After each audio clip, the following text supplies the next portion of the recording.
मेरी आवाज आ रही है रेनू? रेनू बेटा आवाज आ रही है क्या? एक बार कमेंट करो फटाफट, मेरी आवाज आ रही है? Hello hello hello hello hello hello, आवाज तो आ रही है बिल्कुल। एक बार ग्रुप में मैसेज कर दो, क्लास स्टार्ट हो गई है, आज हम पढ़ेंगे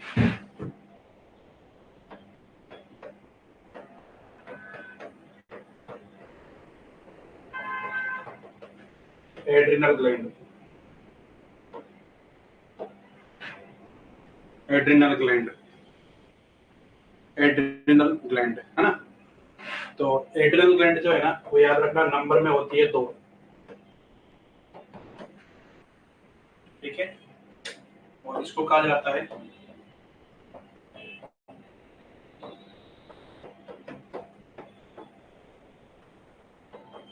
रेट्रोपेरिटोनियल ग्लैंड।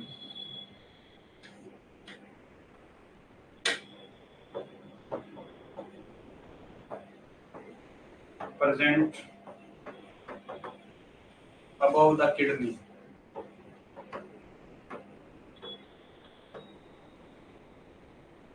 किडनी के अबव प्रेजेंट रहती है। ठीक है, और ये जो तुम्हारी ग्लैंड होती है, इसमें याद रखना ये राइट वाली जो है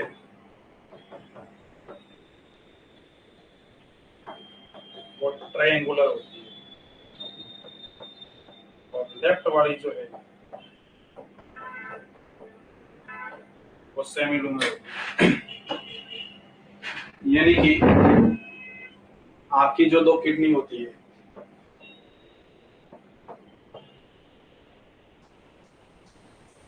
आपकी जो 2 किडनीज होती है, इन दोनों किडनीज के ऊपर एक यहाँ पे और एक यहाँ पे, ये जो होती है वो है ट्रायंगुलर। तो ये जो होती है वो होती है सेमिलुनर। ठीक है, एक कैसी होगी ट्रायंगुलर और एक कैसी होगी सेमिलुनर। तो ये 2 आपकी एड्रिनल ग्लैंड्स होती है, एक ट्रायंगुलर और एक कैसी होती है सेमिलुनर। रेट्रोपेरिटोनियल होती है, नंबर में 2 होती है। इनको ब्लड सप्लाई करती है सुप्रारेनल आर्टरी। एब्डोमिनल एओर्टा जो होता है, एब्डोमिनल एओर्टा से निकलती है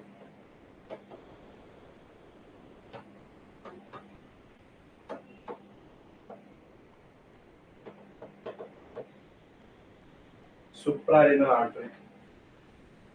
ये सुप्रारेनल आर्टरी जो है वो एड्रिनल ग्लैंड को ब्लड सप्लाई करती है। वेरी गुड इवनिंग, क्लियर बच्चों? अब आगे ध्यान दीजिए। तो अगेन बात करता हूँ, एड्रिनल ग्लैंड जो तुम्हारी होती है, एड्रिनल ग्लैंड जो है नंबर में कितनी होती है 2। रेट्रोपेरिटोनियल बोला जाता है बिकॉज ये पेरिटोनियम कैविटी के पीछे होती है, और प्रेजेंट होती है अबव द किडनी, किडनी के जस्ट ऊपर प्रेजेंट होती है। राइट वाली होती है ट्रायंगुलर, लेफ्ट वाली होती है सेमिलुनर, है ना। और इनको ब्लड सप्लाई जो है वो करती है एब्डोमिनल एओर्टा की ब्रांच सुप्रारेनल आर्टरी, मुझे तुम्हारी सुप्रारेनल। राइट वाली होती है ट्रायंगुलर, जबकि लेफ्ट वाली होती है सेमिलुनर। कैसी होती है बच्चों? सेमिलुनर। क्लियर हो गया? राइट वाली ट्रायंगुलर और लेफ्ट वाली कैसी होती है? सेमिलुनर। अब जब एड्रिनल ग्लैंड की स्टडी करते हैं तो हम ये पाते हैं कि ये जो हमारी एड्रिनल ग्लैंड होती है, इसके बाहर की तरफ लगा होता है कैप्सूल, है ना। और कैप्स और सबसे अंदर जो है ये 20% गार्ड होता है। This is called as adrenal medulla. जो मेडुला होता है ना, इसमें क्रोमोफिन सेल होती है,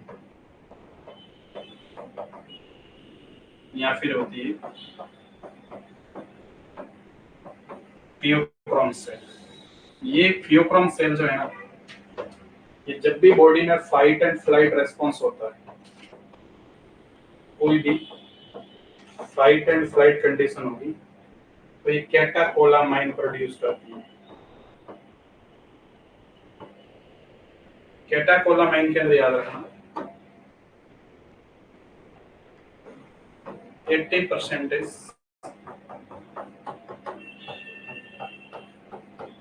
एफिनेफ्रिन होता है, 18% नॉरएपिनेफ्रिन होता है और 2%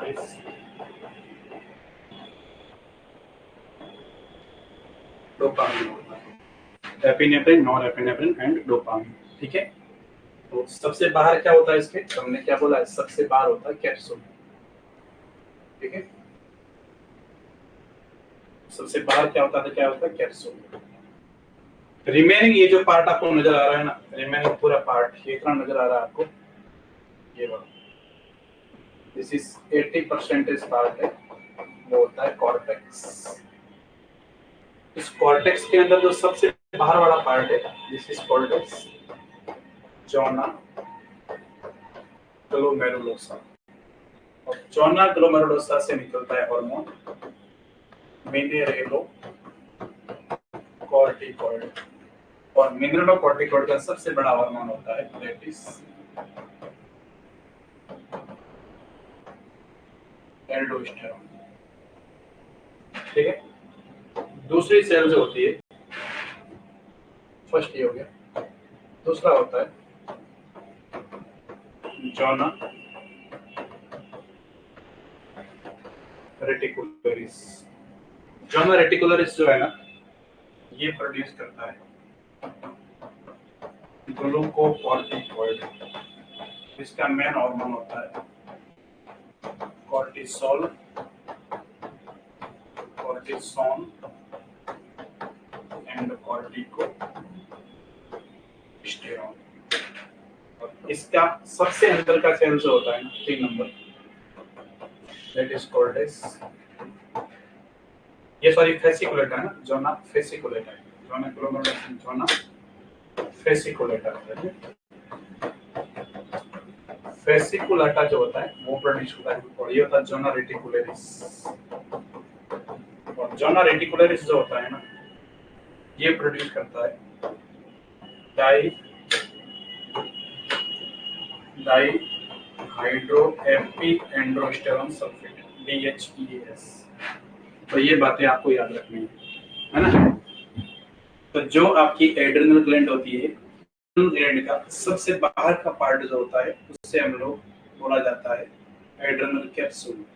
कैप्सूल के अंदर होता है एड्रिनल कॉर्टेक्स, कॉर्टेक्स में 3 सेल होती है, zona glomerulosa, zona fasciculata and zona reticularis. Zona glomerulosa जो है वो मिनरेलोकॉर्टिकॉइड प्रोड्यूस करता है, उसका मेन हार्मोन एल्डोस्टेरोन होता है। जोना फेसिकुलेटा ग्लूकोकॉर्टिकॉइड प्रोड्यूस करता है, इसका main hormone cortisol, cortisone and corticosterone, तीनों में से ही मेन हार्मोन होता है कॉर्टिसोल। और जोना रेटिकुलरिस जो है ये प्रोड्यूस करता है die hydro AP androsterone sulphate, जिसे शॉर्ट में DHEAS के नाम से जाना जाता है, die hydro AP androsterone sulphate, या इसे बोलते हैं DHEAS, है ना। और जो 20% पार्ट है उसको एड्रिनल मेडुला बोलते हैं। मेडुला के अंदर सेल होती है क्रोमोफिन और फियोक्रोम सेल। क्रोमोफिन और pheochrome cell fight and flight response करते हैं, और ये कैटाकोलामाइन प्रोड्यूस करते हैं। कैटाकोलामाइन में 80% एपिनेफ्रिन होता है, 18% नॉरएपिनेफ्रिन होता है, और 2% डोपामिन होता है। सबसे ज्यादा एपिनेफ्रिन, सबसे कम नॉरएपिनेफ्रिन, और ट्रेस यानी न के बराबर जो है वो डोपामिन होता है, ठीक है। वो क्या होता है तुम्हारा, डोपामाइन। क्लियर है बच्चों? चलो अब वन बाय वन बात करते हैं क्या काम करते हैं। तो ये जो तुम्हारा जोना ग्लोमेरुलोसा से निकलने वाला एल्डोस्टेरोन हार्मोन, एल्डोस्टेरोन हार्मोन को लाइफ सेविंग हार्मोन बोलते हैं।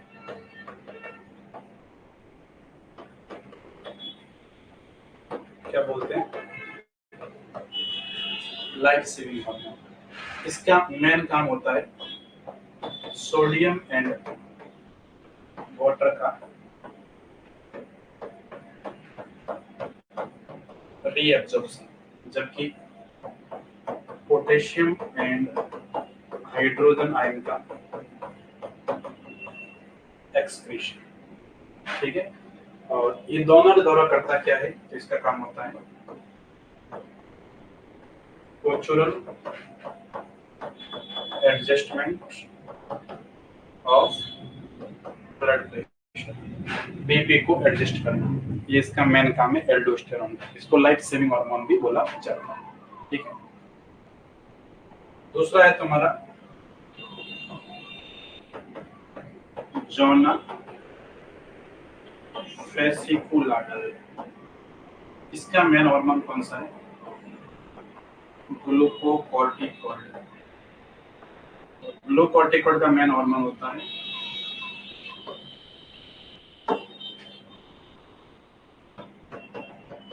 कोर्टिसोल। इसको नेचुरल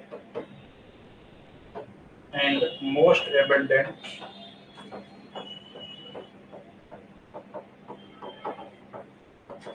स्टेरॉइड कहा जाता है, natural and most abundant steroid बोला जाता है, natural and most abundant steroid बोला जाता है। ये हार्मोन क्या करेगा,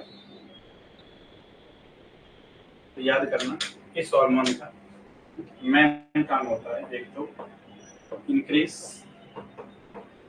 ब्लड ग्लूकोज, क्योंकि एंटी इंसुलिन एक्शन करता है,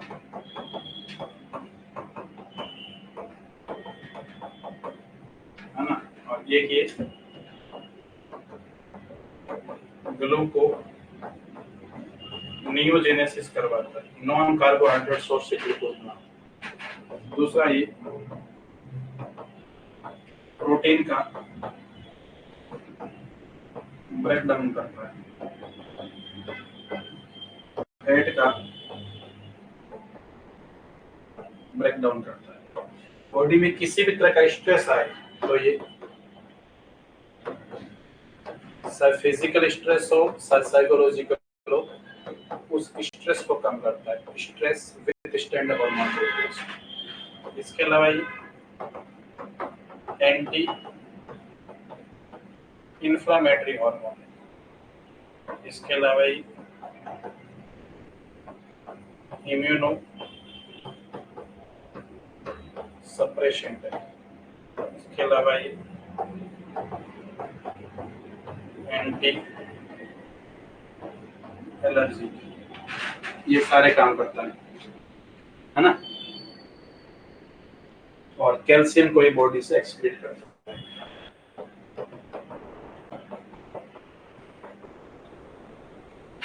तो these are the function of your which hormone, that is cortisol। Question पूछा जा सकता है आपसे कि what is the function of cortisol, तो आंसर करना है। एक तो ब्लड ग्लूकोज का लेवल बढ़ाता है। आज बच्चा बता तो मैं जैसे ही सड़क क्रॉस कर रहा था, एक बालिका जो कि कार चला रही थी, उसने आकर के मेरे को टक्कर मार दी। बस 1 सेकंड का डिफरेंट रहा, वरना मैं या तुम्हारे सामने नहीं होता, हॉस्पिटल में होता। जैसे ही बैठा, बस हल्का सा मेरा बैक को टच हुआ, बहुत जोरदार। ये जो मेरा थोरोसिक रीजन है, यहाँ पे दर्द कर रहा है, उसने टक्कर मार दिया। मैं तुरंत रिक्शा में बैठ गया था पीछे से। आप सबकी दुआओं से आज सब ठीक है। चलिए, प्रोटीन का ब्रेकडाउन करता है ये, इसके अलावा फैट का ब्रेकडाउन करता है, इसके अलावा स्ट्रेस को कम करता है, एंटी इंफ्लामेटरी है, इम्यूनो सप्रेशेंट है और एंटी एलर्जी है। This is the primary function of your which hormone, that is your cortisol. ये तुम्हारे कोर्टिसोल हार्मोन के फंक्शन है। These are the function of your cortisol। आवाज आ रही मेरे सबके पास?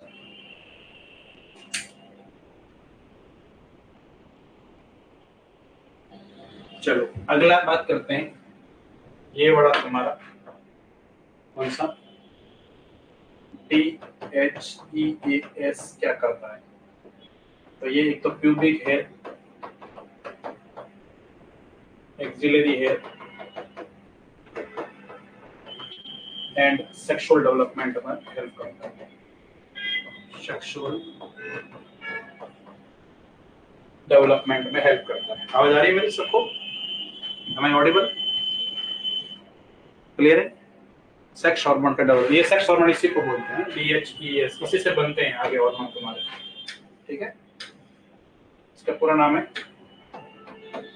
Die hydro AP एंड्रोस्टेरॉन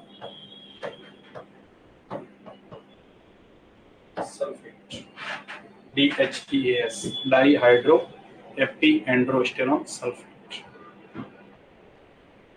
die hydro AP एंड्रोस्टेरॉन sulphate, that is DHEAS। Clear हो गया? चलो अब बात करते हैं डिसऑर्डर की।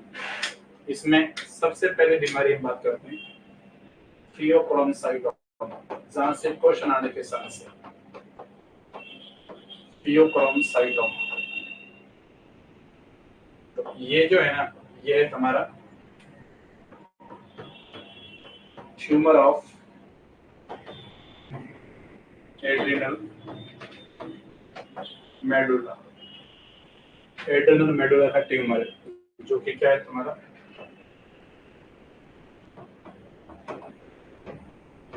Catecholamine producing cell.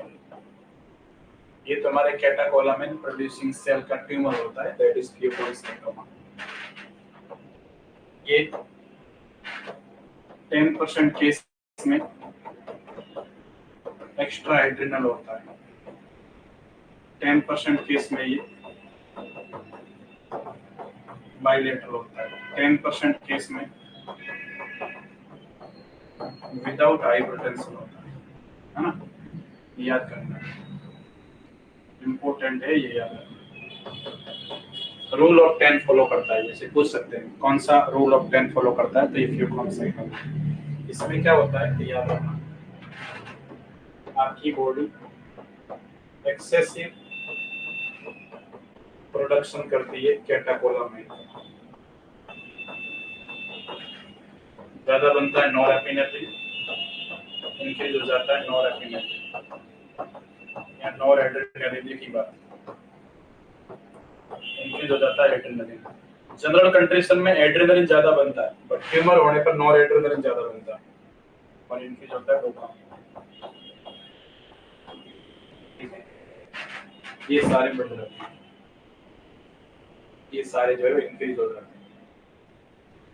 10% केस में मैलिग्नेंट होता है, याद रखना है ना, 10% केस में मैलिग्नेंट होता है, और 10% केस में जो मल्टीपल एंडोक्राइन न्यूप्लेजिया होते हैं उनके साथ एसोसिएटेड होता है।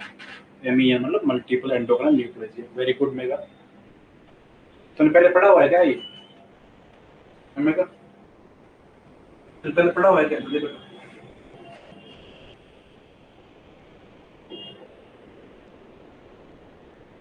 पढ़ा था नहीं ऑनलाइन?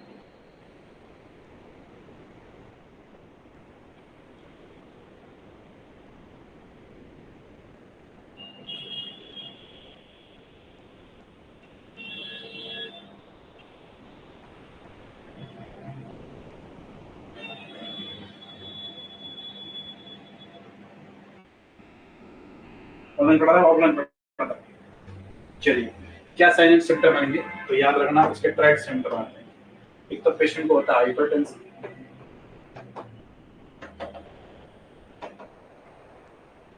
दूसरा होता है टेकिकार्डिया प्लस पाल्पिटेशन, तीसरा होता है स्वेटिंग, चौथा होता है हेडेक, पांचवा होता है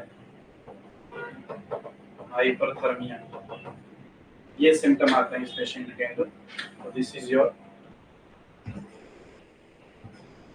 योर क्या बोलते हैं, फियोक्रोमसाइटोमा। डायग्नोसिस कैसे करता है इसका बीमारी हो जाए तो? एक तो USG एब्डोमेन करते हैं, उसमें आपको ग्लैंड बड़ी दिखती है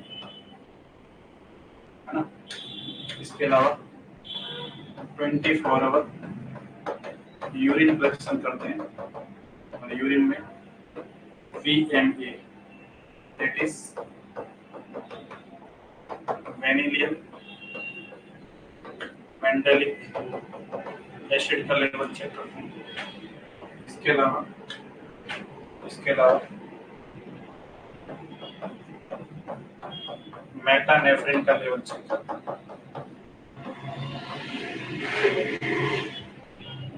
मेटानेफ्रिन का लेवल चेक किया जाता है। मैनेजमेंट क्या आएगा? तो सबसे पहले बीपी कंट्रोल करनी है। बीपी कंट्रोल के लिए आप फेनॉक्सीबेंजामाइन ओरली दे सकते हो या फिर पेंटोलामाइन आईवी रूट से दे सकते हो। तो इसका एग्जैक्ट मैनेजमेंट जो है, चॉइस ऑफ मैनेजमेंट जो है, फाइनल मैनेजमेंट क्या होगा? तो वो एड्रेनालेक्टोमी। पेशेंट को एक्सप्लेन करना है कि जब एड्रेनल ग्लैंड काटते हैं, जब भी एड्रेनल ग्लैंड काटते हैं तो हो सकता है कि साथ में आपकी किडनी भी रिमूव हो जाए, किडनी में इंजरी हो सकती है, तो हमें किडनी भी निकालनी पड़ सकती है। ये सारा एक्सप्लेन करना है पेशेंट को। फिर बोलना है कि एक तरफ ग्लैंड में तो करते यूनिलेटरल, एक तरफ ही ग्लैंड काट रहे हैं, दोनों नहीं काटेंगे तो आदमी एक ग्लैंड से जिंदा रह सकता है। दोनों तरफ से काटते हो, मतलब बाइलेटरल एड्रेनलेक्टोमी कर देते हो, तो ऐसे पेशेंट को फिर बाहर से लाइफ लॉन्ग स्टेरॉइड थेरेपी लेनी पड़ेगी, क्योंकि स्टेरॉइड आपकी बॉडी के स्ट्रेस को कम करते हैं। यदि आपने दोनों ग्लैंड काट दी तो आपकी बॉडी से एल्डोस्टेरोन कम हो जाएगा, तो सोडियम और पोटेशियम का इम्बैलेंस होकर आदमी मर जाएगा, और कोर्टिसोल कम होगा तो आदमी किसी भी स्ट्रेस को नहीं झेल पाएगा। तो यदि बाइलेटरल एड्रेनलेक्टोमी कर दी तो पेशेंट को लाइफ लॉन्ग बाहर से स्टेरॉइड थेरेपी लेनी पड़ेगी, और यूनिलेटरल किए तो इससे मैनेज हो जाएगा। तो याद रखना, choice of management is always कौन सा तुम्हारा? That is the called as adrenalectomy. और डायग्नोसिस में वैसे तो एमआरआई होता है, बट ये एमआरआई नहीं मानना है, क्योंकि ये नर्स में हमारे ज्यादा पूछते हैं, वही पूछते हैं मेटानेफ्रिन का लेवल और एक 24 आवर यूरिनरी वीएमए वेनिलियल मेंडेलिक एसिड का लेवल चेक करते हैं। चॉइस ऑफ डायग्नोसिस तो एमआरआई होगा, लेकिन अपने को ये नहीं पूछते एमआरआई ना, आपको पूछते हैं कि बताइए किसी पेशेंट का पियोफ्रांसाइटोमा है तो कौन सा लेवल चेक करेंगे? तो मेटानेफ्रिन का और वीएमए मतलब वेनिलियल मेंडेलिक एसिड का लेवल चेक किया जाता है। वेनिलियल मेंडेलिक एसिड का लेवल चेक किया जाता है।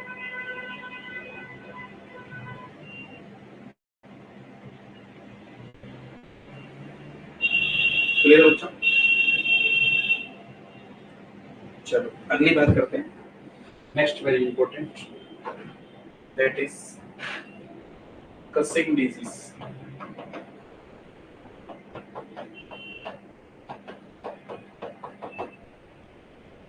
देखो यहाँ पे देखिए,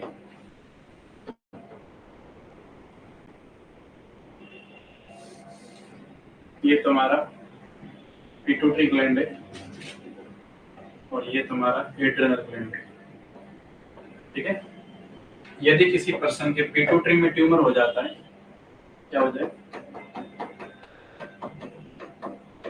पिट्यूटरी में ट्यूमर, या फिर क्या हो जाए? एडिनोमा। पिट्यूटरी में ट्यूमर या एडिनोमा होने की वजह से ये पिट्यूटरी एक्सेस एसीटीएच प्रोडक्शन करती है। एक्सेस एसीटीएच प्रोडक्शन की वजह से हाइपर स्टिमुलेशन होता है,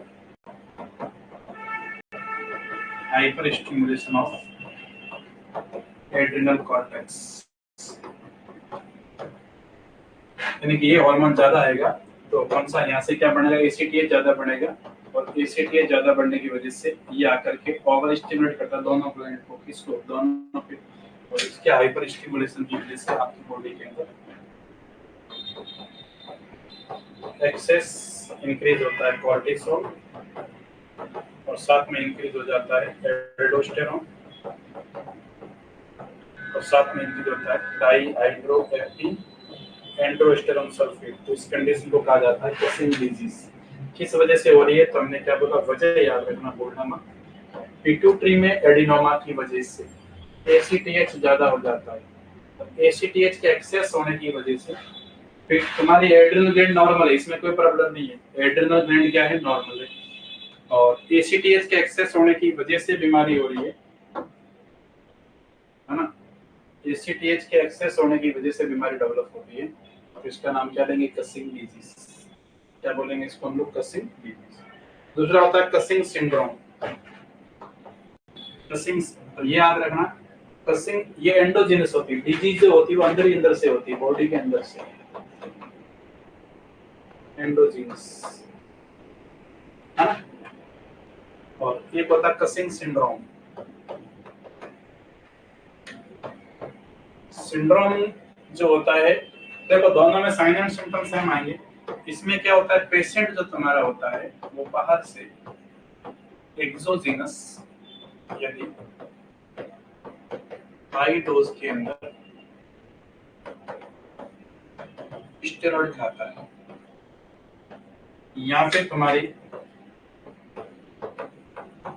एड्रिनल में ट्यूमर हो जाता है, उसकी वजह से इंक्रीज होता है कॉर्टिसोल, बट इसमें पिट्यूटरी नॉर्मल होती है, इस वजह से नेगेटिव फीडबैक के कारण डिक्रीज हो जाता है एसीटीएच। इसमें एसीटीएच कम हो रहा है, इसमें एसीटीएच क्या हो रहा है, बढ़ रहा है। ये दोनों का डिफरेंस है। बाकी दोनों में कॉर्टिसोल ज्यादा हो रहे हैं, दोनों में कॉर्टिसोल ज्यादा है, कॉर्टिसोल इसमें भी ज्यादा है, कॉर्टिसोल इसमें भी ज्यादा है। फर्क क्या है कि कसिंग डिजीज जो है ना वो एसीटीएच के ज्यादा होने से होती है, बट इसमें नेगेटिव फीडबैक की वजह से एसीटीएच कम हो जाता है, ये याद रखना। इसमें नेगेटिव फीडबैक की वजह से एसीटीएच क्या हो जाता है, कम हो जाता है। तो डिजीज और सिंड्रोम में मेन डिफरेंट क्या है कि डिजीज में जो तुम्हारी पिट्यूटरी ग्लैंड होती है उसके अंदर ट्यूमर हो जाता है, पिट्यूटरी में ट्यूमर होने की वजह से आपकी बॉडी एक्सेस एसीटीएच प्रोडक्शन करती है, और एक्सेस एसीटीएच प्रोडक्शन की वजह से हाइपर स्टिमुलेशन होता है एड्रिनल कॉर्टेक्स, और उस वजह से एक्सेस कॉर्टिसोल, एल्डोस्टेरॉन और डीएचईएस बढ़ता है, तो होता है कसिंग डिजीज। कसिंग सिंड्रोम क्या है, तो हमने क्या बोला, यहाँ तो व्यक्ति बाहर से बहुत ज्यादा दवाई खा रहा है, जैसे मान लीजिए किसी पेशेंट को इचिंग हुई थी, या उस पेशेंट को कोई मान लीजिए छोटी सी एक खुजली उजली हुई स्किन के अंदर, डॉक्टर के पास गया, उसने बोला कि 2 दिन आप लोग है ना 2 mg प्रेडनिसोलोन खा लेना सुबह शाम बीडी, फिर एक टाइम खाना फिर बंद कर देना।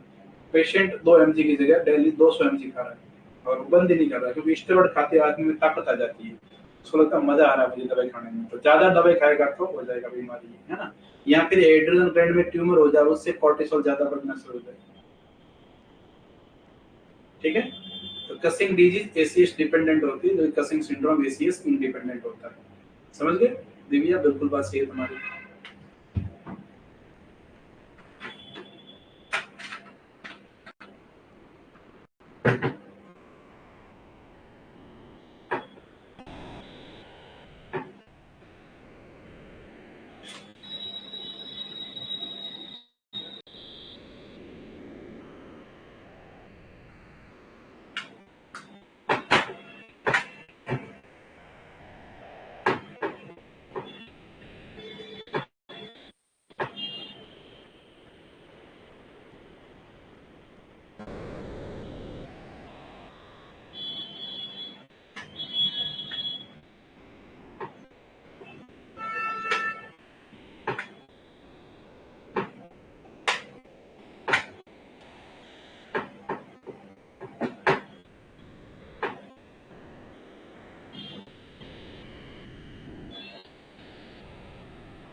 ओके क्लियर बच्चों।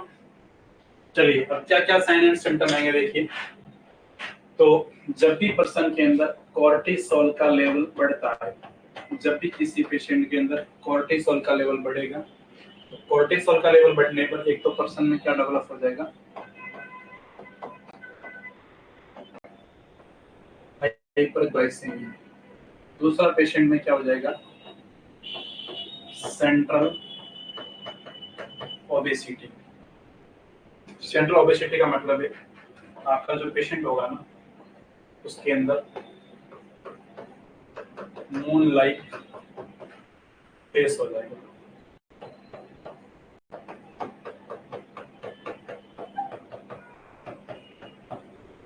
थीन एक्सट्रीमिटी हो जाएगी,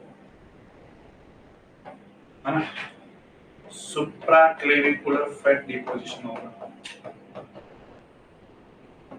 supraclavicular fat deposition. Port valley होगा, पेंडुलम की तरफ इधर भी लटकेगा पेट, ठीक है, और स्ट्राइल लाइन बनेगी, प्रॉक्सिमल मायोपैथी होगी।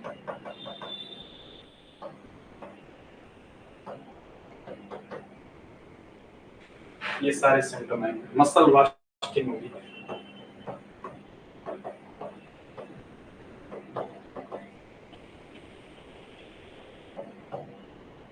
ठीक है। चलो, इसके अलावा जब भी पर्सन में इंक्रीज होता है एल्डोस्टेरॉन, एल्डोस्टेरॉन सोडियम का रिटेंशन बढ़ाएगा, तो पर्सन में हाइपर नेट्रेमिया होगा, पर्सन के अंदर हाइपरवोलेमिया, दोनों की वजह से पर्सन में हाइपरटेंशन हो जाएगा, पर्सन में हाइपोकैलेमिया होगा, उससे मसल पेन करेंगे, मसल क्रैम्प होगा, मसल पेन करेगा। इसके अलावा फीमेल के अंदर masculine character in female, male में इरेक्टाइल डिसफंक्शन,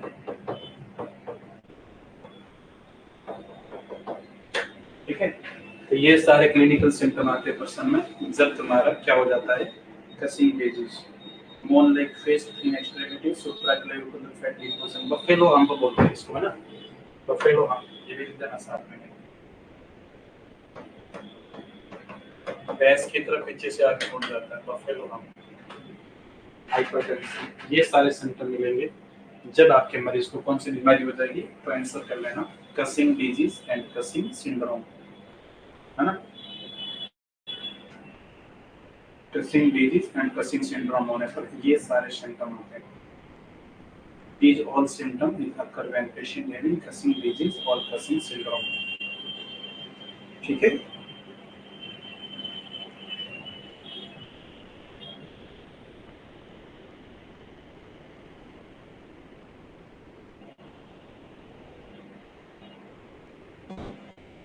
ओके बच्चों, क्लियर। मस्कुलिन कैरेक्टरिस्टिक का मतलब है फीमेल में हिर्सुटिज्म हो जाता है, हिर्सुटिज्म मतलब बहुत ज्यादा हेयर ग्रोथ हो जाती है ना, हिर्सुटिज्म एक्सेस हेयर ग्रोथ होती है ना, एक्सेस हेयर ग्रोथ होती है। इसके अलावा क्या होगा, तो amenorrhoea, enlarge clitoris,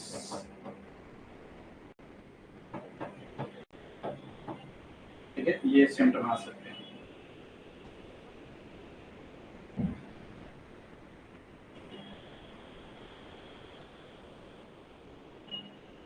These all are the important symptoms which occur when patients suffer with which disorder, that is the Cushing disease, कौन सा, Cushing disease। क्लियर है सभी को, क्लियर टू एवरीबॉडी, आगे बढ़ सकते हैं।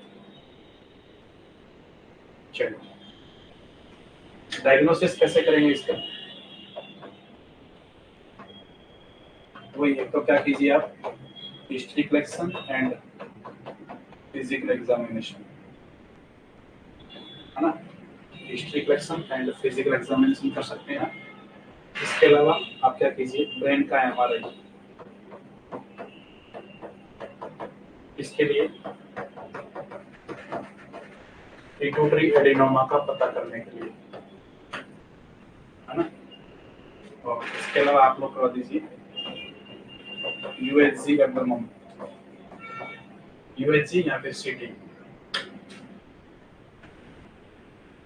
यूएचजी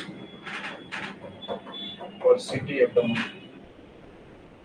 इसके अलावा आप लोग जो करा सकते हैं स्पोर्ट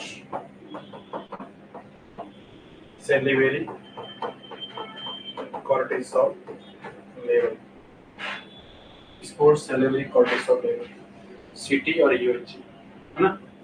और इसके अलावा हम लोग दे सकते हैं डेक्सामेथासोन सप्रेशन टेस्ट, डिजीज का और सिंड्रोम को डिफरेंशिएट करने के लिए हम लोग डेक्सामेथासोन सप्रेशन टेस्ट करते हैं, ठीक है। और ये सारी चीजें आपको याद रखनी है, these are all related to this बीमारी। क्या मैनेजमेंट करना है बताइए, मैनेजमेंट क्या करोगे बताओ।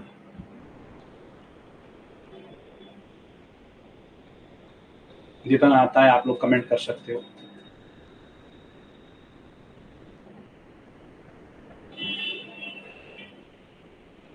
तो जब भी बात आएगी मैनेजमेंट की, तो हमें एक तो क्या करना है, यदि पिट्यूटरी ट्यूमर की वजह से बीमारी हो रही है तो हम लोग करते हैं हाइपोफाइसेक्टोमी, यानी कि पिट्यूटरी ग्लैंड को काट देते हैं, ठीक है। और इसके अलावा यदि पेशेंट एक्सोजीनस हाई स्टेरॉइड की वजह से हो रही है, एक्सोजीनस हाई स्टेरॉइड पर्सन ले रहा था उसकी वजह से बीमारी हुई है, तो हम लोग करते हैं taper steroid dose, taper steroid dose, धीरे धीरे स्टेरॉइड की डोज कम करते हैं। जैसे मान लो पेशेंट 200 mg खा रहा था, 100 mg लीजिए, 50 लीजिए, सडन बंद नहीं करना, हमेशा धीरे धीरे डोज कम करने, उसको बोलते हैं टेपर करना। इसके अलावा दवाई दे सकते हैं जो स्टेरॉइड के सिंथेसिस को रोके, स्टेरॉइड सिंथेसिस इनहिबिटर, वो दवाई जो स्टेरॉइड के सिंथेसिस को रोक दे, तो वो कौन सी हो सकती है तुम्हारी, कीटोकाइनेज। वैसे एंटी फंगल ड्रग है बट स्टेरॉइड के सिंथेसिस को कम करती है ना। और इसके अलावा यदि एड्रेनल में ट्यूमर हो, उसी की वजह से हार्मोन ज्यादा बढ़ रहा है, तो क्या करा सकते हैं, एड्रेनलेक्टोमी, क्या कर सकते हैं बच्चे, एड्रेनलेक्टोमी।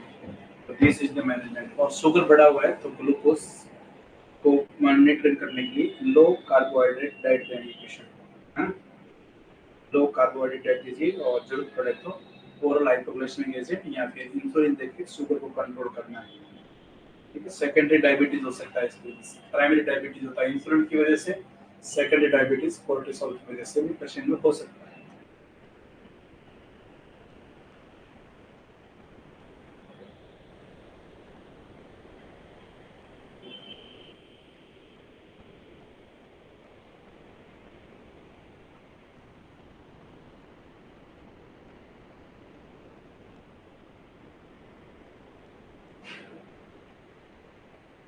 मुझे बच्चों क्लियर सभी को, clear to everybody, clear to everyone.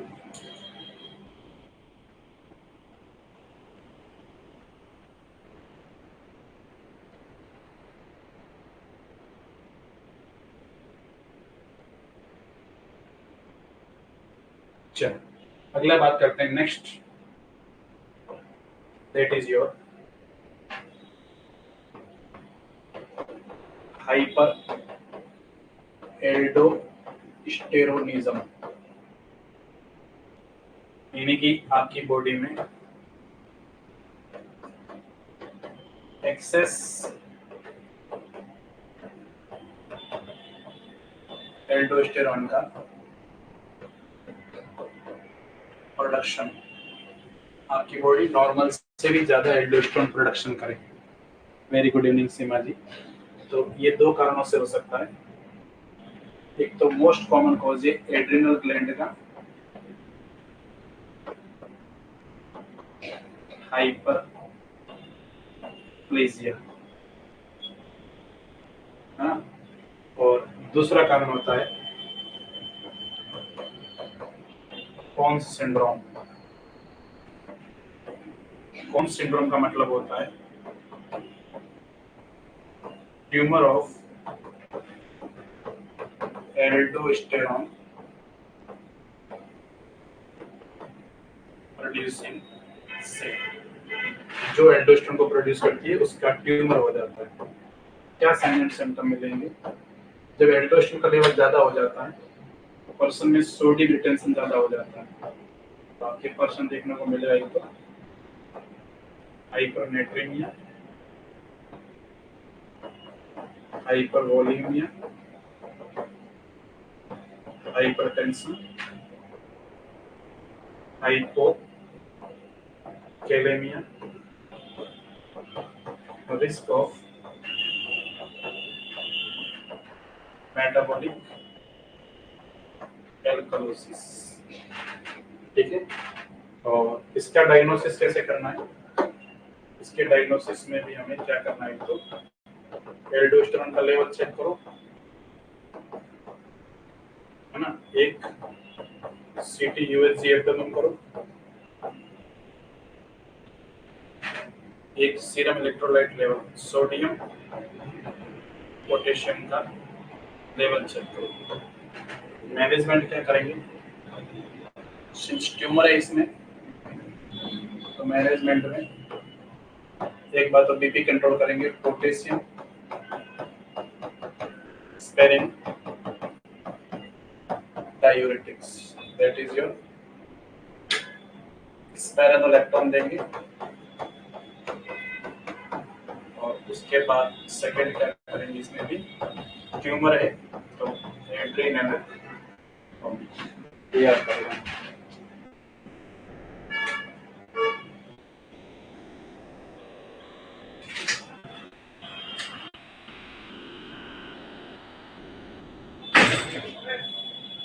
Hyper aldosteronism एक ऐसी कंडीशन होती है जहां आपकी बॉडी के अंदर एल्डोस्टेरोन हार्मोन का लेवल एक्सेस हो जाता है। ये किन कारणों से होगा? तो हमने क्या बोला है, एक तो एड्रेनल ग्लैंड में हाइपरप्लेजिया हो जाए, और एक तुम्हारा कॉन्स सिंड्रोम हो जाए, इसकी वजह से होता है। और कॉन्स सिंड्रोम का मतलब होता है tumour of aldosterone producing cell, है ना। और साइन एंड सिम्टम में हाइपरनेट्रेमिया, हाइपरवोलेमिया, हाइपरटेंशन, हाइपोकैलेमिया, ये सिम्टम आएंगे। और मैनेजमेंट ये करना है। बताओ सबको क्लियर है? पहले क्या करना है, बीपी कंट्रोल करनी है, तो पोटेशियम स्पेरिंग डायूरेटिक देना है। बीपी जब कंट्रोल आ जाए तो उसके बाद हम लोग एड्रेनलेक्टोमी प्लान कर सकते हैं। ठीक है, चलो अगला बताओ, कौन सा डिजीज बच गया पीछे? Addison disease. अगला कौन सा तुम्हारा? Addison disease.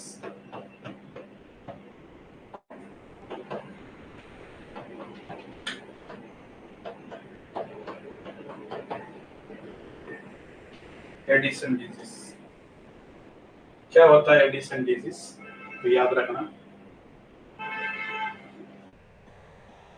एबनॉर्मल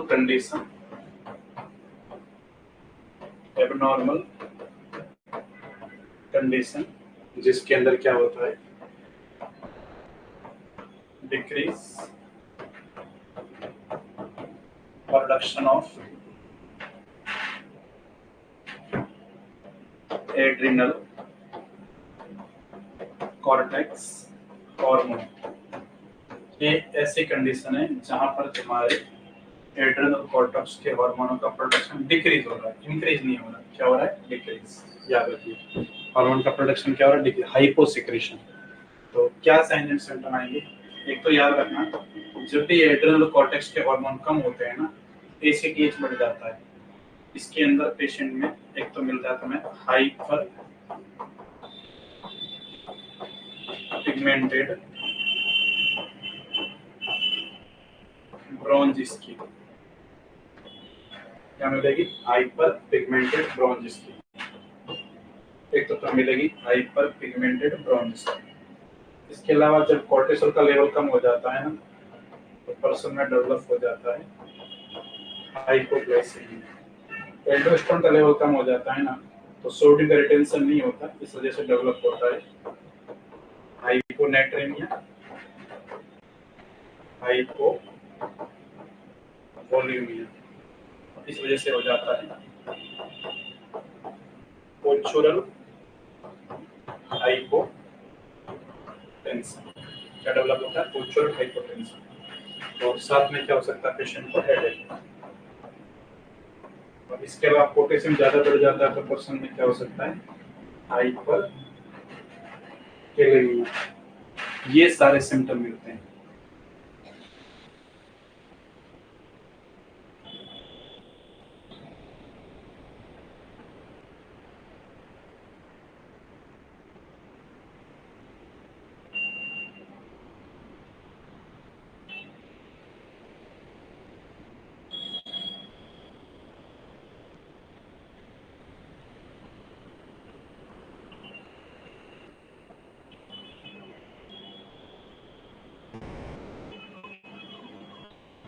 और जब भी स्टेरॉइड का लेवल कम होता है ना, तो पर्सन के अंदर डिप्रेशन डेवलप होगा, डिप्रेशन होगा, फटीग होगा, वीकनेस होगा, ये सारे सिम्टम डेवलप होते हैं। तो this is called as your Addison disease.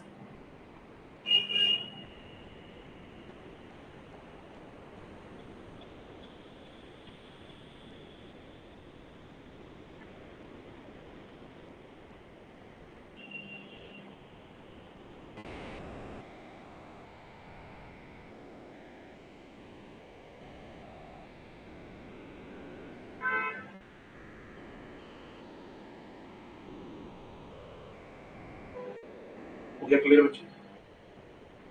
और सोडियम कम होता है पेशेंट में, इसलिए वो क्रेविंग फॉर सॉल्टी फूड करेगा। हाँ,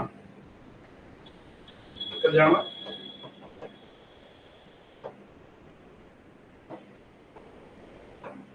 बताऊं?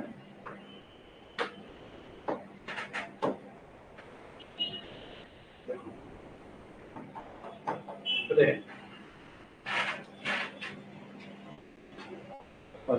ठीक है, चलिए। तो ये सारी चीजें आएगी। फीमेल में मेंस्ट्रुअल रहते हार्मोनल चेंज होगा, सारी चीज होगी। फीमेल में मेंस्ट्रुअल एब्नॉर्मलिटी होगी, मेल में इंपोर्टेंस होगा, ये सारे सिम्टम मिलेंगे। बेस्ट सिम्टम जो है वो इतने ही आते हैं। ये मेन सिम्टम इस बीमारी के, ये इसके मेन सिम्टम है जो आपको याद रखना है ना।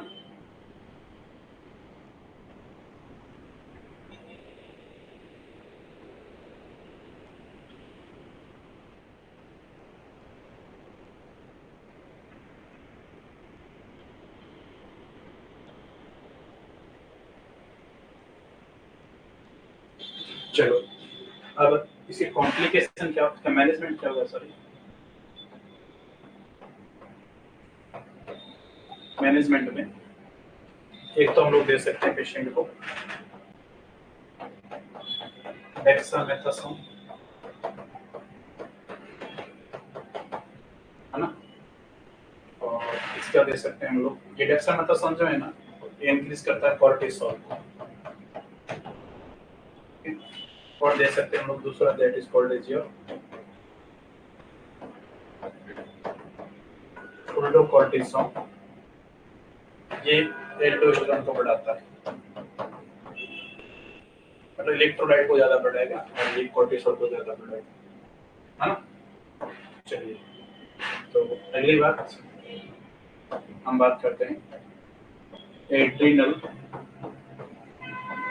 क्राइसिस। इसे कहा जाता है एडिसन क्राइसिस, एड्रिनल क्राइसिस, या फिर क्या बोलते हैं, एडिसन क्राइसिस। ये क्या होता है समझिए।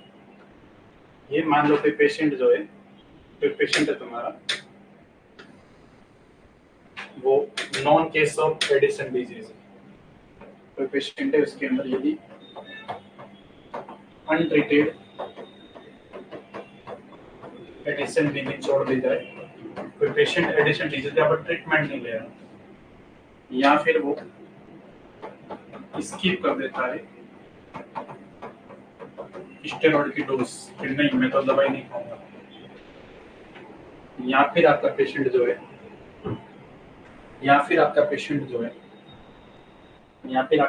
जो है उसको इन्फेक्शन हो जाए, है ना, कोई ट्रॉमा हो जाए, ऐसी कोई कंडीशन हो जाती है,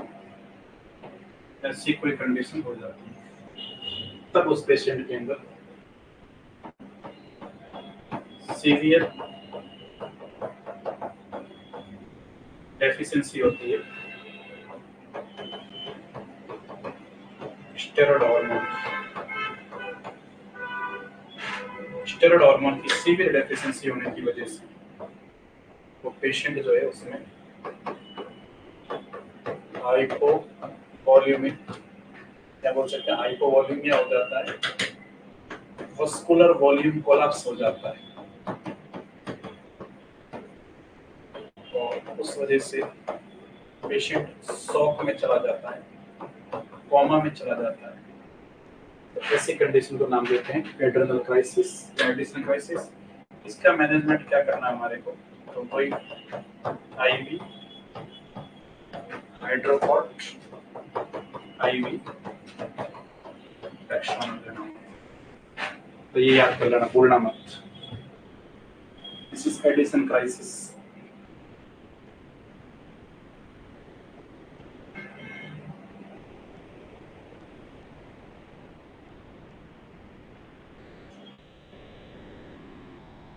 हो गया बच्चों, क्लियर टू एवरीबॉडी? तो बताओ आप कौन सा ग्लैंड डिशोट हो गया? एडीएच हार्मोन का डिसऑर्डर,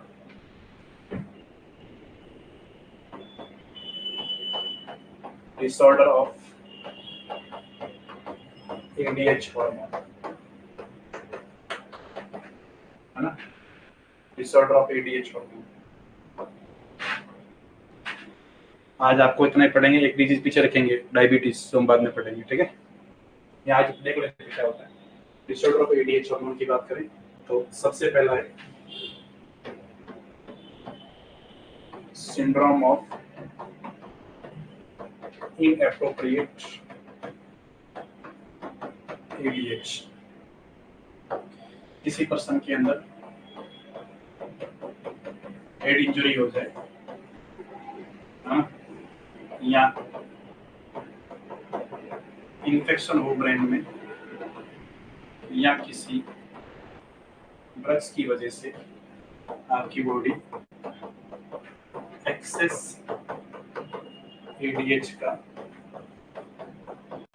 प्रोडक्शन करे, तो चलो आज पूरा कर देंगे। डायबिटीज कल हो गया था क्या? आपकी बॉडी एक्सेस एडीएच का प्रोडक्शन करती है, उसको बोला जाता है SIADH, syndrome of inappropriate anti diabetic hormone. जब भी एडीएच का लेवल ज्यादा होगा, जब भी आपकी बॉडी में एडीएच का लेवल ज्यादा होता है, तो इनिशियली क्या होता है,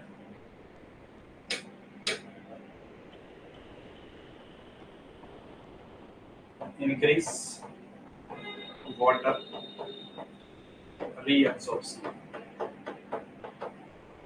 वाटर का रीअब्सॉर्प्शन ज्यादा हो जाता है तो इनहिबिट हो जाते हैं रेनिन और इनहिबिट हो जाते हैं एल्डोस्टेरोन। एल्डोस्टेरोन के कम होने की वजह से इंक्रीज हो जाता है excretion of sodium in urine more than 20 मिलीकोलेंट, से भी ज्यादा सोडियम एक्सक्रीशन होना शुरू हो जाता है। इस वजह से इस पेशेंट के अंदर साइन एंड सिम्टम की बात करें तो हाइपोनेट्रेमिया के सिम्टम आने शुरू हो जाते हैं, क्योंकि पहले वाटर का रिएक्शन बढ़ता है, बट जब एल्डोस्टेरोन का लेवल कम होना शुरू हो जाता है, वाटर बाहर निकल जाता है वापस, इस वजह से पेशेंट में यूवोलिमिया हो जाती है, इसको बोलते हैं यूवोलिमिक हाइपोनेट्रेमिया। क्योंकि सोडियम कम है तो इसमें पेशेंट में कभी एडिमा नहीं होता, no oedema, no hypertension, oedema भी नहीं होता, हाइपरटेंशन भी नहीं होता। इसका ट्रीटमेंट भी क्या करें, इसका ट्रीटमेंट करते हैं, दवाई देते हैं, डेमेक्लोसाइक्लिन। तो मेन चीज ये सिम्टम याद कर लेना SIADH में, euvolaemic hyponatraemia, no oedema, no hypertension. कौन सी बीमारी में होता है?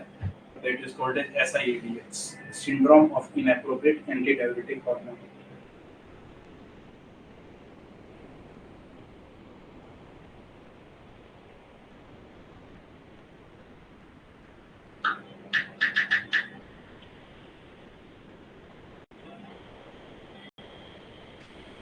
syndrome of inappropriate antidiuretic hormone।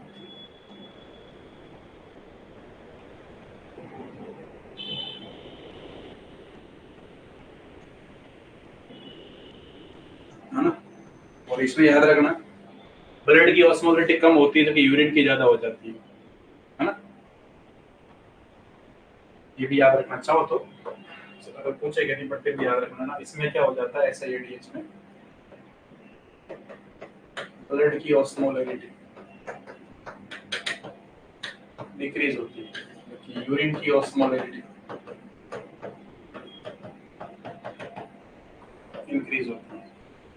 Urine में सोडियम 20-30 मिलीकुरेंट से ज्यादा लॉस होता है, नॉर्मल इतना सोडियम कभी लॉस नहीं होता यूरिन में। इस वजह से इसमें हाइपोनेट्रीमिया होता है। इनिशियली डायग्नोस्टिक हाइपोनेट्रीमिया होता है, बाद में एल्डोस्टेरोन कम होने की वजह से होता है।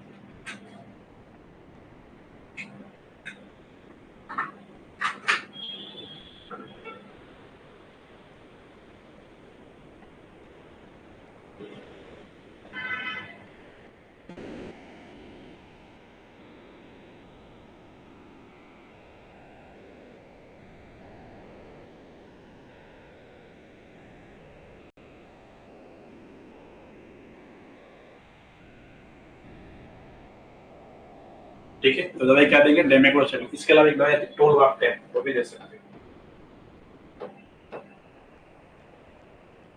टोलवाप्टेन, ये दवाई भी दी जा सकती है पेशेंट को। टोलवाप्टेन और डेमेक्लोसाइक्लिन पेशेंट को दिए जाते हैं।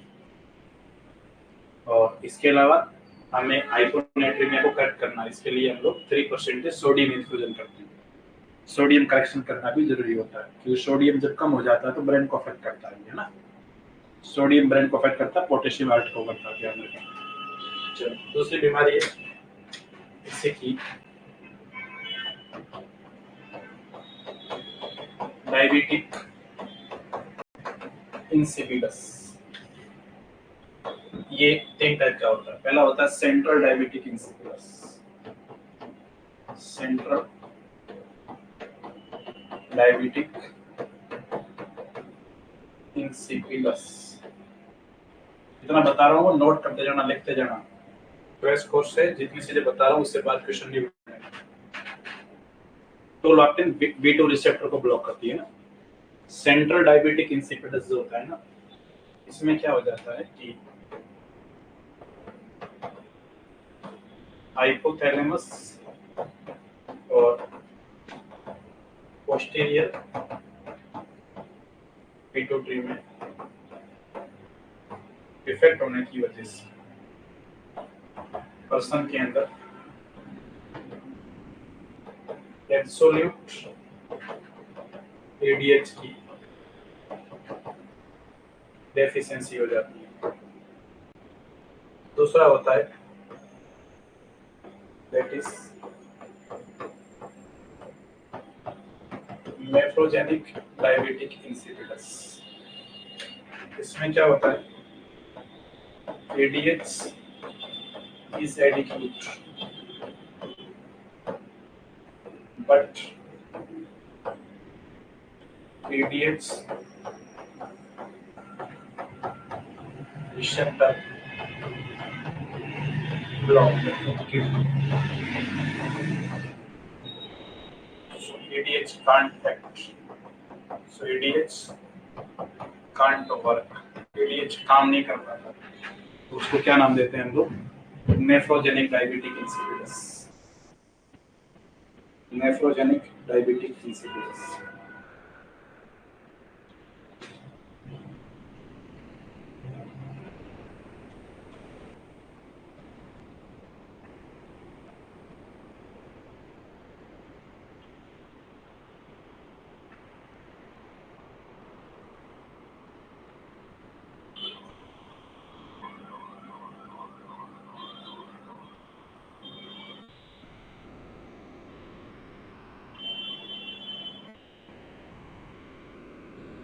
क्या बच्चों क्लियर? तो तीसरा होता है हमारा, तीसरा होता है डिस्पोजेनिक डायबिटिक इंसिपिडस। ये होता है due to excess water intake, ज्यादा फ्रूट पीने की वजह से, ज्यादा फ्रूट पीने की वजह से होता है, तो उसे कहा जाता है डिस्पोजेनिक डायबिटिक इंसिपिडस। भियोक्रोमसाइटोमा करा दिया सीमा, तो लेट आई थी। ये देख लें,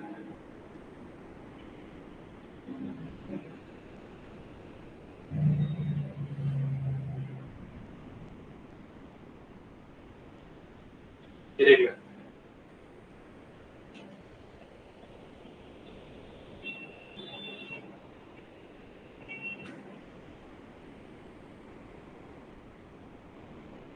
ठीक है, क्लास देख लेना बाद में।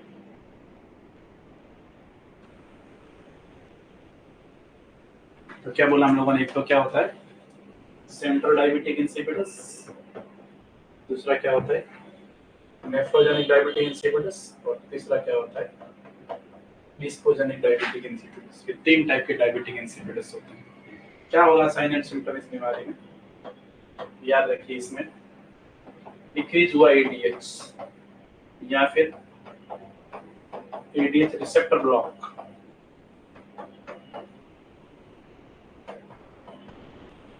या तो एडीएच रिसेप्टर ब्लॉक हो जाए या एडीएच कम हो जाए। इन दोनों कंडीशन के अंदर पर्सन में एडीएच का काम क्या होता है, वाटर का रीएब्जॉर्प्शन करना। एडीएच वाटर का रीएब्जॉर्प्शन कर नहीं पाएगा, और जब एडीएच वाटर का रीएब्जॉर्प्शन नहीं कर पाएगा तो आपके मरीज में तुम्हें क्या देखने को मिलेगा, इस पेशेंट में होगा पॉलीयूरिया।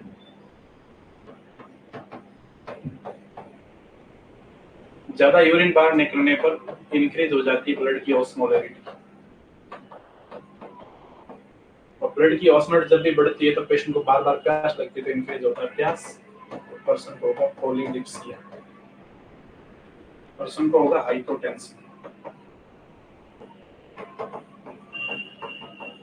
है ना, और पर्सन में डेवलप हो जाएंगे इलेक्ट्रोलाइट इम्बैलेंस।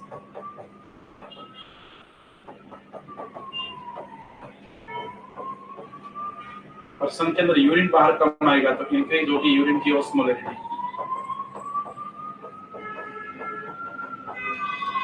इंक्रीज होगी यूरिन की ग्रेविटी। ठीक है, याद रखना। और इसका डायग्नोसिस कैसे करेंगे, इसके डायग्नोसिस के लिए एक बात याद रख लेना, टेस्ट करते हैं। The test is called as water deprivation test, एक कंफर्मेटिव टेस्ट होता है। क्या करते हैं वो कोई नहीं पूछेगा, सिर्फ आपका नाम पूछेंगे कौन सा टेस्ट करते हैं। मैनेजमेंट में याद रखना, इस सेंट्रल डायबिटिक इंसिपिडस है तो हम लोग देते हैं प्लेसमा ऑपरेशन पेशेंट। यदि नेफ्रोजेनिक डायबिटिक इंसिपिडस है तो हम लोग देते हैं थियाजाइड डायूरेटिक्स, और यदि साइकोजेनिक डायबिटिक इंसिपिडस है तो देते हैं साइकोथेरेपी। ये याद कर लेना।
मुझे बच्चों क्लियर?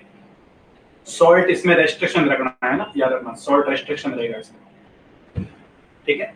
चलो अब अगली बात करते हैं, next very important, diabetes mellitus.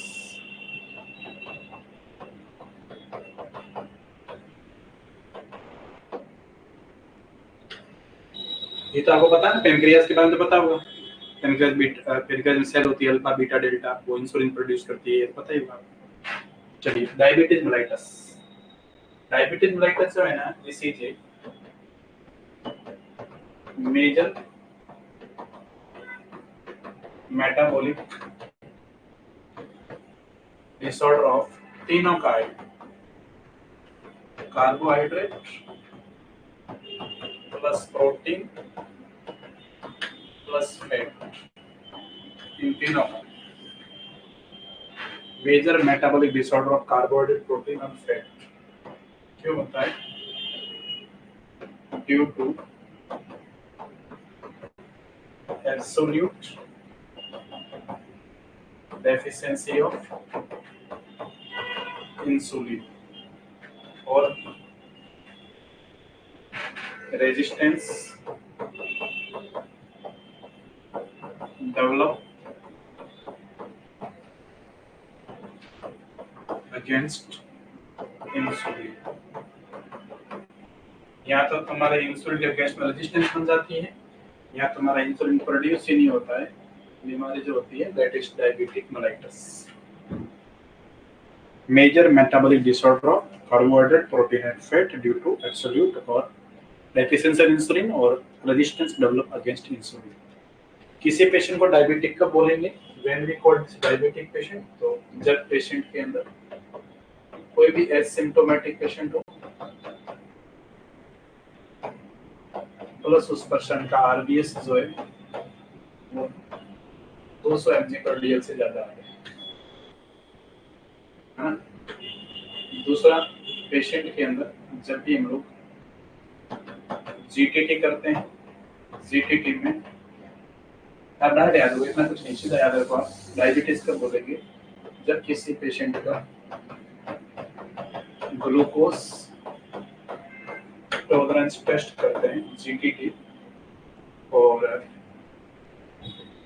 GTT करने पर ग्लूकोज टॉलरेंस टेस्ट करते हैं, ग्लूकोज टॉलरेंस टेस्ट करते हैं जीटीटी। जीटीटी के अंदर उस पेशेंट के अंदर fasting blood sugar more than 126 आ जाए और 2 आवर आफ्टर 75 ग्राम शुगर ये मोर देन 200 आ जाता है, तो उसको हम लोग डायबिटिक पेशेंट बोलते हैं। दूसरा, किसी पेशेंट का HbA1c जो कि 3 मंथ का एवरेज ग्लूकोज इंडिकेट करता है, HbA1c लास्ट के 3 महीने का एवरेज ग्लूकोज बताता है, HbA1c टेस्ट करते हो, इसमें HbA1c की वैल्यू मोर देन 6.5% आती है, तो अगेन इट इज क्लियर।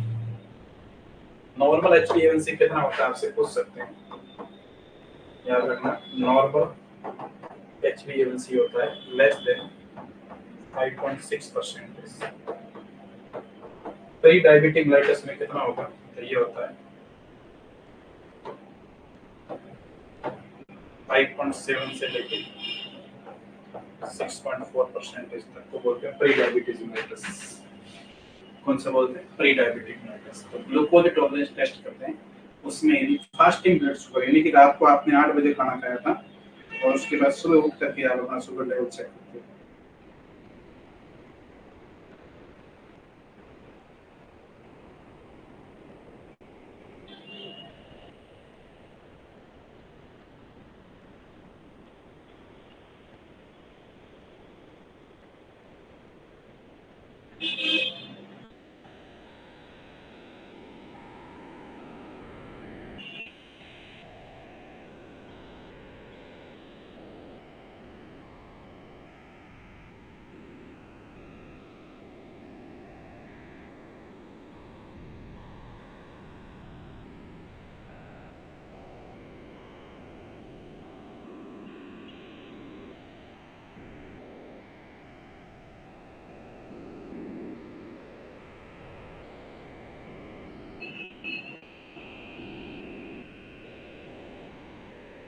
ठीक है बच्चों, क्लियर क्लियर टू एवरीबॉडी?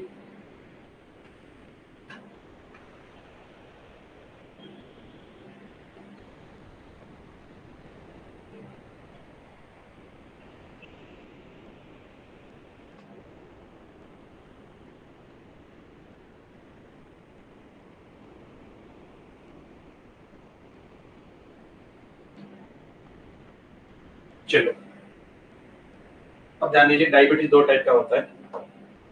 पहला होता है type 1 diabetes mellitus. Type 1 diabetes mellitus का मतलब होता है इस डायबिटीज के अंदर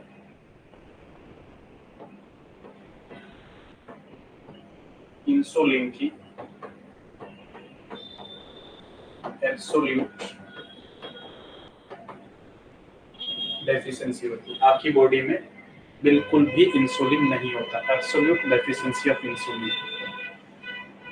इसीलिए इसको हम लोग इंसुलिन डिपेंडेंट डायबिटीज मेलाइटस भी बोलते हैं। इंसुलिन डिपेंडेंट डायबिटीज मेलाइटस भी कहा जाता है, इंसुलिन डिपेंडेंट डायबिटीज मेलाइटस भी बोलते हैं। क्यों होता है ये? तो ये होता है मोर देन 80% बीटा सेल का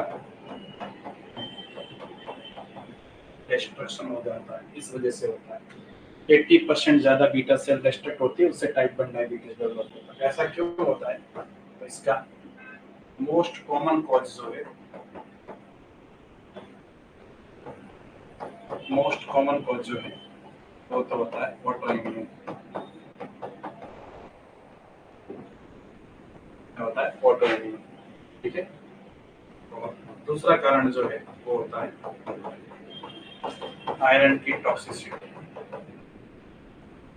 इससे होता है, इसको बोलते हैं ब्रॉन्ज डायबिटीज। तीसरा कारण होता है वायरल इन्फेक्शन, जैसे कि Coxsackie virus, mumps virus, Covid virus, किसी भी वायरस की वजह से ऐसा हो सकता है। इसमें इंसुलिन की एब्सोल्यूट डेफिशिएंसी होती है। और पूछते हैं कि बताइए टाइप 1 की कॉम्प्लिकेशन क्या होती है? टाइप 1 की कॉम्प्लिकेशन होती है डायबिटीज कीटो एसिडोसिस, डीके बोलते हैं। और याद रखना, वायरल इन्फेक्शन से होता है, उसको बोलते हैं फुलमिनेंट डायबिटीज। ठीक है। ये जो डायबिटिक कीटोएसिडोसिस होता है ना, इसके अंदर ग्लूकोज मोर देन 300 हो जाता है, क्योंकि बाइकार्बोनेट जो होता है उसका लेवल 15 मिली इक्विवेलेंट से भी कम हो जाता है ना। पर्सन जो है वो कुस्मल ब्रीदिंग करता है, कुस्मल ब्रीदिंग। और आपका पर्सन जो होता है, आपका पर्सन जो होता है, पेशेंट जो होता है ना, ये इसके अंदर पीएच जो है वो लेस देन 7.5 हो जाता है। लेस देन 7.5 पीएच होगी, बाइकार्बोनेट 15 से कम, ग्लूकोज 300 ज्यादा, और पेशेंट को डिहाइड्रेशन होता है। आपसे पूछेंगे इसका चॉइस ऑफ मैनेजमेंट क्या रहेगा। आपसे एग्जाम में क्वेश्चन पूछेगा, बताइए डायबिटिक कीटोएसिडोसिस हुआ है तो उसका चॉइस ऑफ मैनेजमेंट क्या रहेगा। इसका मैनेजमेंट होता है तो आईवी इंसुलिन, और ये होता है सेकंड। और फर्स्ट मैनेजमेंट होता है आईवी एनएस 0.9%। पहला है आईवी एनएस देना 0.9%। उसमें ब्रीथिंग के साथ फ्रूटी स्मेल भी आती है, ये देना फ्रूटी स्मेल। ये किस में आता है? Diabetic ketoacidosis. ठीक है, याद रख लेना। और इसके अलावा इसमें क्या करना है, जब भी आईवी इंसुलिन देते हो तो पोटेशियम की मॉनिटरिंग करनी है। जब भी किसी को आईवी इंसुलिन देते हैं ना तो पोटेशियम कम हो जाता है, तो आपको पोटेशियम की मॉनिटरिंग करनी होती है।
क्लियर बच्चों?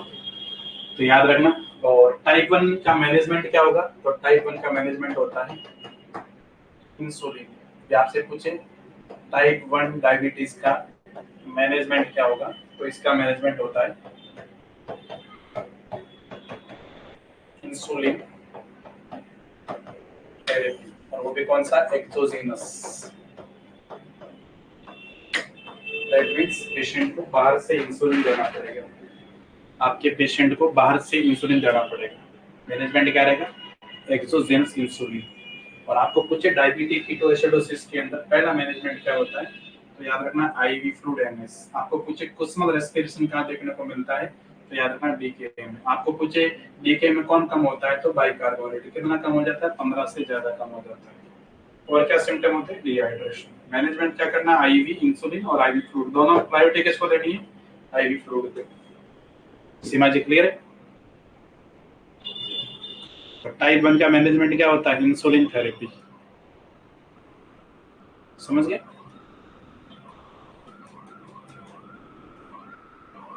चलो, type 2 diabetes mellitus.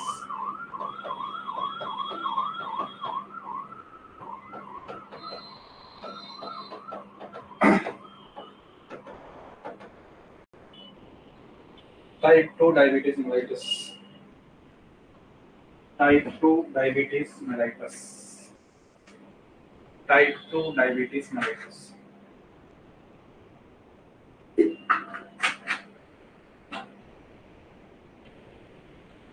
Type 2 diabetes mellitus.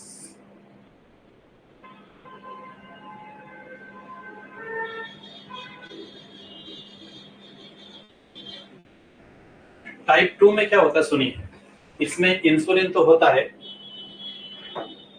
इसमें याद रखना insulin is enough. Insulin is enough, but its receptor are blocked for resistance develop against insulin. Insulin होता है तुम्हारी बॉडी में, लेकिन वो काम नहीं कर पाता, तो कौन सा बोलते हैं उसको? Type 2 diabetes mellitus. ये पॉलीजेनेटिक होता है और मोस्ट कॉमन होता है, सबसे ज्यादा पाया जाने वाला डायबिटीज यही होता है, और ये पॉलीजेनेटिक होता है। पॉलीजेनेटिक मतलब ये जनरेशन टू जनरेशन आगे जाने के चांसेस रहते हैं। ठीक है, तो इसके अंदर मैनेजमेंट क्या करना है? सॉरी, इसकी कॉम्प्लिकेशन क्या होगी? टाइप 2 को यदि अनट्रीटेड छोड़ दिया जाता है तो हो जाता है hyperglycaemic, hyperosmolar non ketotic syndrome. Hyperglycaemic hyperosmolar non ketotic syndrome develop हो जाता है, इसकी कॉम्प्लिकेशन है ना। HHNS जो होता है ना, इसमें क्या होता है? मेन ग्लूकोज जो है ना वो मोर देन 700 चल जाती है, ऑस्मोलैरिटी जो है ना बहुत ज्यादा बढ़ जाती है, और बॉडी में इसमें भी डिहाइड्रेशन डेवलप होता है। इसका भी ट्रीटमेंट क्या होगा? RX पूछे ना, पहला काम होता है पेशेंट को आईवी फ्लूइड 0.9%, दूसरा काम होता है पेशेंट को इंसुलिन। ठीक है, ये दो बातें याद रखना। 800 से भी ज्यादा, 700 800 से भी ज्यादा बढ़ जाता है ग्लूकोज ना, 800 से भी ज्यादा बढ़ जाता है, 700 800 रेंज होती है। और इसमें कोई कीटोन बॉडी नहीं होती, जरूर याद रखना। इसमें no ketone body in urine, no ketone body. जबकि ये वाला जो था ना इसके अंदर, ठीक है, हमेशा नाम ही क्या कीटो, तो इसके यूरिन में कीटोन बॉडी मिलते हैं, यूरिन में कीटोन बॉडी, बट इसमें कभी भी कीटोन बॉडी नहीं मिलती। किसमें? HHNS में no ketone body in urine, ये दोनों याद रखना। HHNS में यूरिन में कोई कीटोन बॉडी देखने को नहीं मिलता, HHNS में यूरिन में कोई कीटोन बॉडी देखने को नहीं मिलता।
मुझे बच्चों क्लियर? चलो अब बात करते हैं डायबिटीज पेशेंट के क्या क्या साइन एंड सिम्टम आएंगे। तो एक तो क्या होगा, पॉलीयूरिया, पॉलीडिप्सिया, पॉलीफेजिया। इसके अलावा वेट लॉस, ये मोस्टली टाइप 1 में होता है। डिले वुंड हीलिंग, घाव बहुत धीरे धीरे बढ़ता है।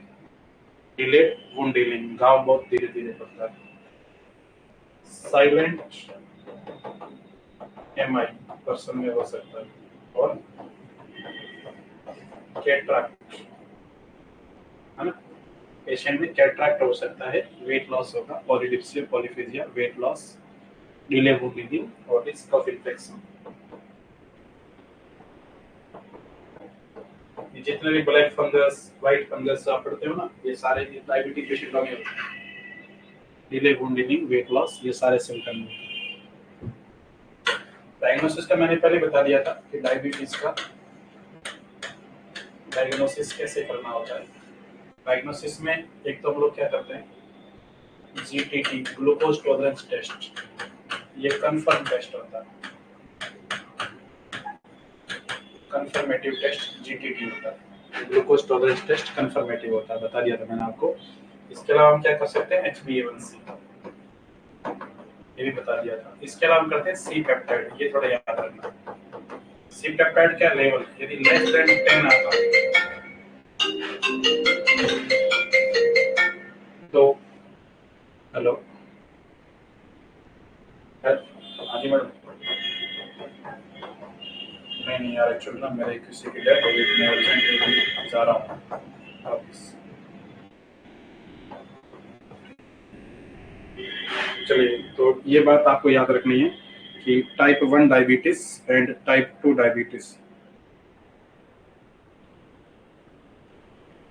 टाइप 1 डायबिटीज और टाइप 2 डायबिटीज जो होता है ना, टाइप 1 एंड टाइप 2 डायबिटीज जो होता है उसका आपको याद रखना है। तो टाइप 1 जो होता है,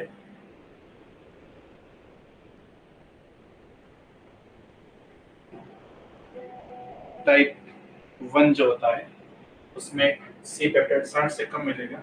टाइप 2 जो होता है उसमें C पेप्टाइड 60 से ज्यादा मिलेगा, ये याद रखना, ठीक है। मैनेजमेंट क्या करेंगे डायबिटीज का, तो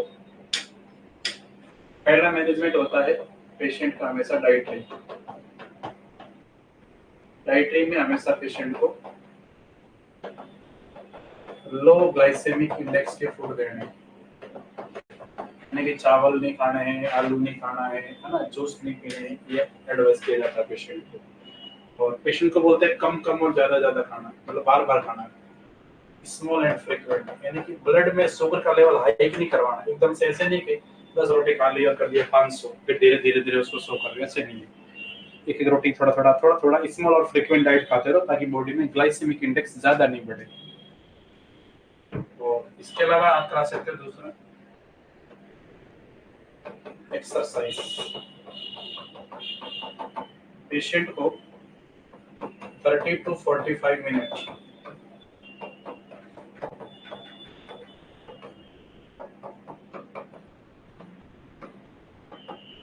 एरोबिक एक्सरसाइज करवानी है। क्या करवानी? एरोबिक एक्सरसाइज, ठीक है। और if RBS more than 300 or ketone in urine, यदि तुम्हारा RBS 300 ज्यादा हो और यूरिन में कीटोन हो, इन दोनों कंडीशन में अवॉइड करना है एक्सरसाइज, ठीक है। तो एक्सरसाइज नहीं करनी है। तीसरा होता है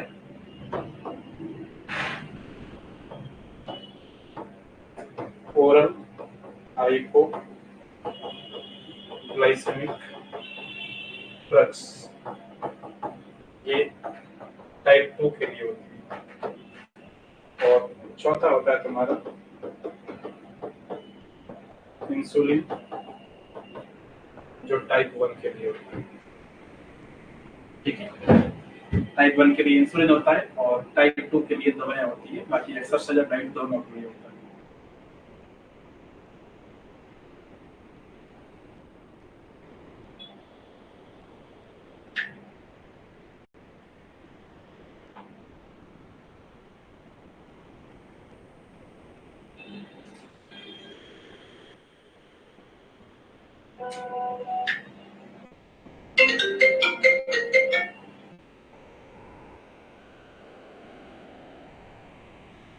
तो मैं ना अभी आपको आगे वाली क्लास से जो मैं आगे लूंगा आपकी, क्योंकि एक्चुअली मेरी ना ट्रेन है, तो मुझे निकलना पड़ेगा 6 बजे। मैं जल्दी आके दवाई टेस्ट क्लास लूंगा, 1 घंटे की क्लास रहेगी मेरी, इसमें आपको सारा पेपर के सॉल्व करना है, क्या करना है, वो 2 चीजें मैं जल्दी से मैं लेके ले लूंगा। और बाकी अपना सिलेबस कंप्लीटेड है। इसमें इंसुलिन और दवाइयों की क्लास 1 घंटे की तो नहीं, बहुत कम ही है, बट मैं ले लूंगा आपकी, है ना। आज के लिए इतने पड़ेंगे, ठीक है बच्चों। कोई ऐसे ट्रेजिक इवेंट्स है तो मुझे वहाँ जाना पड़ रहा है, इसलिए मैं निकल रहा हूँ, ठीक है।